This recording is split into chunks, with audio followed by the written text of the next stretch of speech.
Hello guys, আপনারা যদি এই ধরনের হোয়াটসঅ্যাপ স্ট্যাটাস বা ভিডিও এডিট করতে যাও তাহলে চ্যানেলটি সাবস্ক্রাইব করে বেল আইকনতে প্রেস করে দেবেন।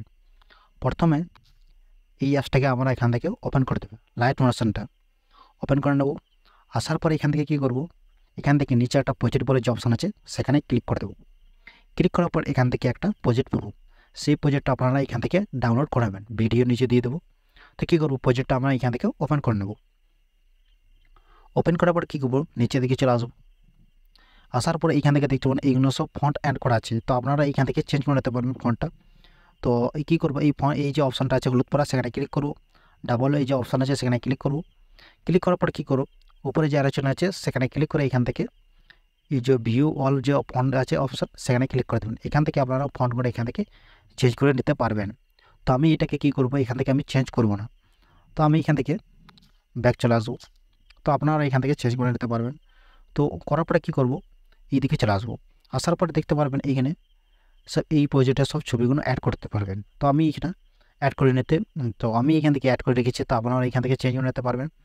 তো চেঞ্জ করার জন্য কী করবেন, তো আমি সিম্পল এখান থেকে একটা দেখাচ্ছি। তো যে কোনো একটা ছবিতে এখানে এই ছবিটা আমি প্রথমে দেখাচ্ছি, এই জন্য আমি কী করবো, এই ছবিটাতে ক্লিক করব। ক্লিক করার পর এই জায়গায় কী করবো, এই যে নিচে একটা ইফেক্ট বলে যে অপশান আছে সেখানে ক্লিক করব। ক্লিক করার পর এই 3 ডট বলে অপশান আছে সেখানে ক্লিক করব। তো এখান থেকে আমি এখান থেকে কপি ইফেক্ট করে দেবো। করার পরে কী করবো, এই ফটোটাকে আমরা এখান থেকে ডিলিট করে দেবো। তো এই ফটোটাকে আমি এখান থেকে ডিলিট করে দেবো। তো উপরে ক্লিক করে এখান থেকে ডিলিট করবো। ডিলিট করার পর কী করবো, এই যে প্লাস চিহ্ন আছে সেখানে ক্লিক করবো।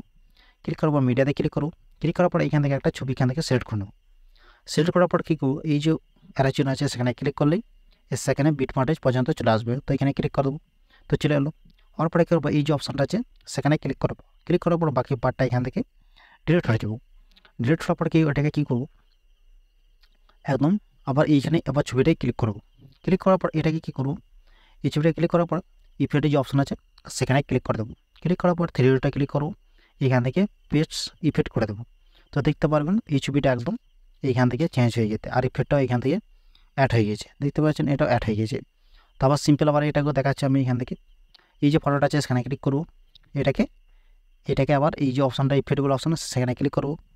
3 ডটটা ক্লিক করবো, এটাকে কপি করবো আর এটাকেও আবার এখান থেকে ডিলিট করে নিতে হবে। এই ছবিটা আবার এখান থেকে ডিলিট করে দিচ্ছি, এইটা ডিলিট করে দিলাম। ডিলিট করার পর আবার এখান থেকে কী করবো, এই যে প্লাস চিহ্ন আছে সেখানে ক্লিক করবো, মিডিয়াতে ক্লিক করবো।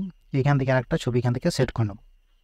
সেট করার পর আবার এই আলোচনা আছে সেখানে ক্লিক করবো, আবার এইখানে ক্লিক করবো, বাকি পার্টটা এখানে এডিট হয়ে যাবে। আবার ফটোতে ক্লিক করার পর এইখানে কী করবো, এই যে ইফেক্ট অপশান আছে সেখানে ক্লিক করবো, 3 ডটে ক্লিক করবো, এখান থেকে পেস্ট করে দেবো। তো দেখতে পাচ্ছেন এরকম করে ফটোগুলো এরকম করে রিপ্লেস করে নেবেন। তো হওয়ার পরে এটাকে কী করবো, উপরে যে আলোচনা আছে সেখানে ক্লিক করে ভিডিওটাকে এখান থেকে ইনপুট করে নেব।